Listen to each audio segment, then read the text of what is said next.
Hello friends, welcome to my YouTube channel. तो आज की इस वीडियो में हम लोग जूनियर एडेड सुपर टेट के सिलेबस के अकॉर्डिंग कुछ क्वेश्चंस को डिस्कस करेंगे जो कि एसएसटी की हिस्ट्री से लिए गए हैं। तो चलिए स्टार्ट करते हैं वीडियो को और देखते हैं पहला क्वेश्चन। तो पहला क्वेश्चन है, इन बादशाहों में से किसे कलंदर कहा जाता था? तो जब पानीपत का प्रथम युद्ध हुआ था 1526 ईस्वी में, तो वो युद्ध जो है वह इब्राहिम लोदी और बाबर के मध्य हुआ था और उसी युद्ध में बाबर की विजय हुई और विजय के उपलक्ष्य में बाबर ने काबुल के प्रत्येक निवासियों को एक एक चांदी का सिक्का दान में दिया था और तभी से बाबर को कलंदर कहा जाने लगा। तो ऑप्शन नंबर ए जो है इस क्वेश्चन का राइट आंसर होगा बाबर। तो बाबर को कलंदर कहा जाता था। ऑप्शन नंबर ए जो है वह राइट आंसर होगा। नेक्स्ट क्वेश्चन है, इनमें से किस मुगल सम्राट ने राजा राम मोहन राय को अपने दूत के रूप में लंदन भेजा था? तो अकबर सेकंड नामक मुगल सम्राट ने 1830 ईस्वी में राजा राम मोहन राय को अपने दूत के रूप में लंदन भेजा था। तो किस लिए भेजा था? पेंशन और भत्ते के लिए। और अकबर सेकंड ने ही राजा राम मोहन राय को राजा की उपाधि भी दी थी। तो ऑप्शन नंबर जो डी है वो राइट आंसर होगा इस क्वेश्चन का, अकबर सेकंड। नेक्स्ट क्वेश्चन है, निम्नलिखित में से कौन सा सही सुमेलित है? सूची 1 और सूची 2 दिया है, कुछ युद्ध दिए हैं सूची 1 में और सूची 2 में कुछ सन दिए हैं जिसको कि सही करना है। तो जो चौसा का युद्ध था वह लड़ा गया था 1539 ईस्वी में। चौसा का युद्ध 1539 ईस्वी में लड़ा गया और किन किन के मध्य लड़ा गया था? तो शेर शाह और हुमायूं के मध्य लड़ा गया था, जिसमें कि शेर शाह ने हुमायूं को पराजित कर दिया। इसके बाद नेक्स्ट है घाघरा का युद्ध। तो घाघरा का युद्ध जो था वह लड़ा गया था 1529 ईस्वी में। कब? 1529 ईस्वी में। और घाघरा का युद्ध लड़ा गया था बाबर के मध्य और बंगाल और बिहार की संयुक्त सेना के मध्य। बाबर और बंगाल बिहार की संयुक्त सेना के मध्य लड़ा गया था घाघरा का युद्ध, जिसमें कि बाबर ने बंगाल और बिहार की संयुक्त सेना को परास्त कर दिया था। इसके बाद है कन्नौज का युद्ध। तो कन्नौज का जो युद्ध हुआ था वह 1540 ईस्वी में हुआ था और यह युद्ध हुमायूं और शेर शाह के मध्य लड़ा गया था, जिसमें कि शेर शाह ने हुमायूं को परास्त किया था। नेक्स्ट है हल्दी घाटी का युद्ध। तो हल्दी घाटी का जो युद्ध हुआ था वह हुआ था 1576 ईस्वी में और हल्दी घाटी का युद्ध लड़ा गया मेवाड़ के महाराणा प्रताप और मुगल सम्राट अकबर के मध्य। तो इस तरीके से इस क्वेश्चन का जो राइट आंसर होगा वो ऑप्शन नंबर सी होगा। इसके बाद देखते हैं नेक्स्ट क्वेश्चन। तो क्वेश्चन है, औरंगजेब ने लगभग 25 वर्ष दक्कन में बिताए, क्यों?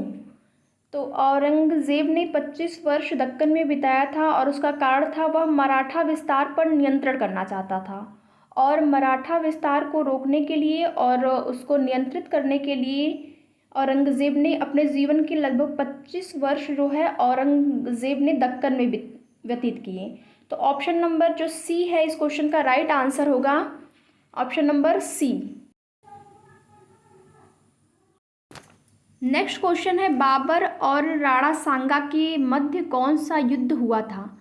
तो बाबर और राणा सांगा के मध्य 1527 ईस्वी में खानवा का युद्ध लड़ा गया, जिसमें कि बाबर की जीत हुई थी और राणा सांगा को बाबर ने परास्त कर दिया था। तो ऑप्शन नंबर जो सी है राइट आंसर होगा, खानवा का युद्ध। इसके बाद जो 3 बचा हुआ ऑप्शन है उसको भी देख लेते हैं कि कौन कौन सा युद्ध कब कब और किन किन के मध्य हुआ था। तो पानीपत का जो प्रथम युद्ध वह 1526 ईस्वी में हुआ था बाबर और इब्राहिम लोदी के मध्य। और चंदेरी का जो युद्ध हुआ था वह हुआ था 1528 में। कब हुआ था? तो 1528 में हुआ था चंदेरी का युद्ध, जो कि बाबर और मेदिनी राय के मध्य हुआ था। और जो कन्नौज का युद्ध है वह हुआ था 1540 ईस्वी में हुमायूं और शेर शाह के मध्य। ठीक, तो ऑप्शन नंबर सी इस क्वेश्चन का राइट आंसर होगा, खानवा का युद्ध, जो कि बाबर और राणा सांगा के मध्य लड़ा गया था। नेक्स्ट क्वेश्चन है बक्सर की लड़ाई कब हुई थी? तो बक्सर की लड़ाई जो है वह 22 अक्टूबर 1764 ईस्वी में अंग्रेज सेना और संयुक्त सेना, और अंग्रेज की तरफ से थे, अंग्रेज़ी सेना का नेतृत्व किया था हेक्टर मुनरो ने, और संयुक्त सेना में थे शाह आलम, सिराजुद्दौला और मीर कासिम। इन लोगों के मध्य लड़ी गई थी, जिसमें कि अंग्रेजी सेना की विजय हुई और संयुक्त सेना को अंग्रेजी सेना ने परास्त कर दिया। और बक्सर युद्ध में विजय के बाद ही भारत में वास्तविक रूप से ब्रिटिश सत्ता जो है उसकी स्थापना हुई। तो ऑप्शन नंबर डी जो है इस क्वेश्चन का राइट आंसर होगा। बक्सर की लड़ाई जो है वह 1764 ईस्वी में हुई थी। नेक्स्ट क्वेश्चन है, अकबर का प्रशासक कौन था? तो अकबर का प्रशासक था बैरम खां, और अकबर ने बैरम खां के संरक्षण में 4 वर्ष तक शासन किया।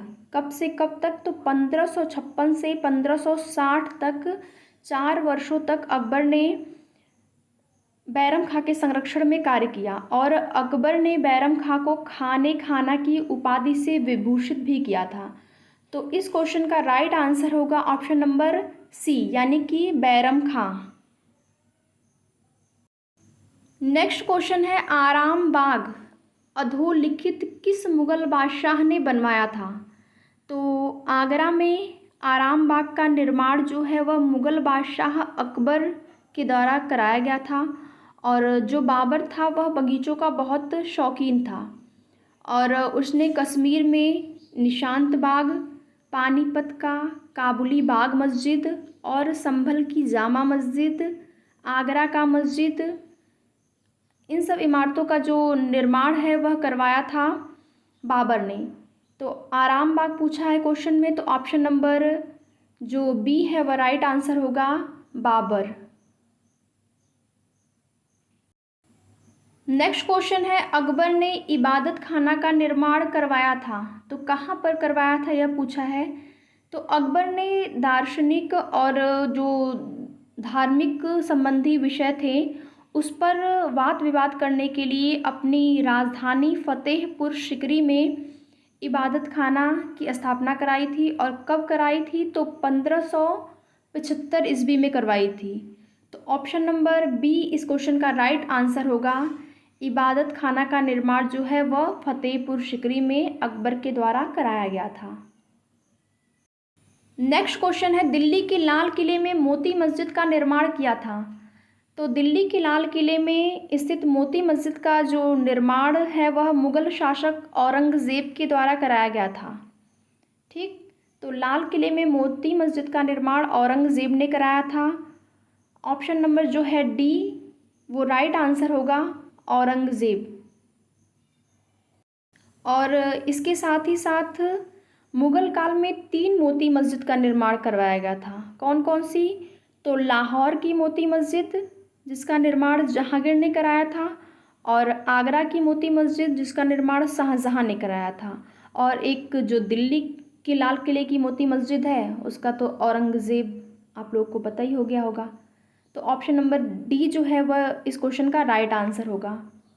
नेक्स्ट क्वेश्चन है, मुगल वास्तुशिल्प मिश्रण है। तो मुगल कालीन जो वास्तुशिल्प है वह फारसी एवं भारतीय शैलियों का मिश्रण है, और इस वास्तुशिल्प का उदाहरण है मेहराब, गुंबद, हौजल, ये सभी जो हैं वह मुगल वास्तुशिल्प के उदाहरण हैं। तो ऑप्शन नंबर जो डी है वह राइट आंसर होगा, फारसी व भारतीय शैलियों का। नेक्स्ट क्वेश्चन है, विश्व शांति का विचार किस मुगल शासक ने आगे बढ़ाया?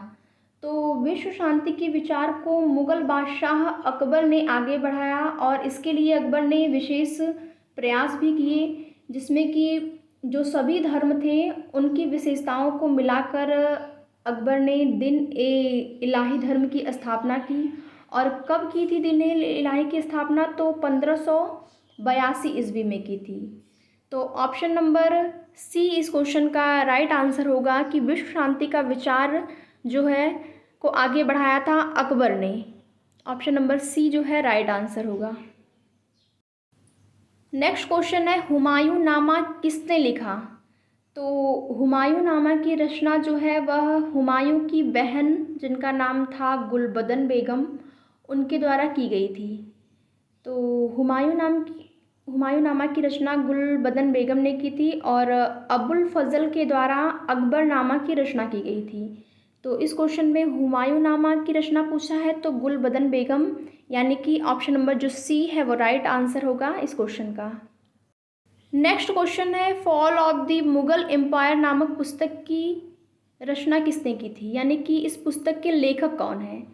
तो सर यदुनाथ सरकार के द्वारा मुगल साम्राज्य के पतन पर आधारित पुस्तक fall of the Mughal empire की रचना की गई थी। तो ऑप्शन नंबर बी जो है राइट आंसर होगा, सर यदुनाथ सरकार। नेक्स्ट क्वेश्चन है मुगल सम्राट अकबर के दरबार के नवरत्नों में निम्नलिखित में से कौन नहीं था?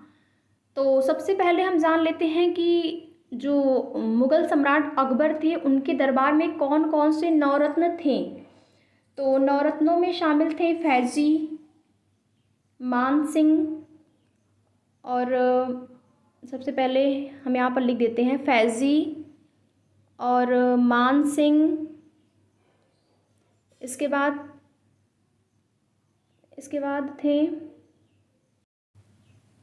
थे तानसेन और टोडरमल, बिरबल, और थे अब्दुल रहीम खान खाना और मुल्ला दो प्याज़ा, अबुल फजल, और इसके बाद एक और थे हकीम हुकाम। तो ये नवरत्न जो थे वह अकबर के दरबार में थे। और इस क्वेश्चन में पूछा है कि कौन नहीं था, तो बैरम खां जो थे वह दरबारी नवरत्नों में से नहीं थे, बल्कि बैरम खान जो थे वह अकबर के संरक्षक थे। तो ऑप्शन नंबर जो ए है बैरम खां, वो इस क्वेश्चन का राइट आंसर होगा। नेक्स्ट क्वेश्चन है शाहनामा किसके द्वारा लिखी गई? तो शाहनामा जो पुस्तक है वह फ़ारसी भाषा में लिखी गई है और लिखा है फिरदौसी ने। तो फिरदौसी कौन था? फिरदौसी जो था वह महमूद गजनवी का दरबारी लेखक था। तो ऑप्शन नंबर जो बी है वह राइट आंसर होगा, फिरदौसी। नेक्स्ट क्वेश्चन है मुगल कालीन कला के बारे में कौन सा कथन असत्य है? असत्य कथन को पूछा है।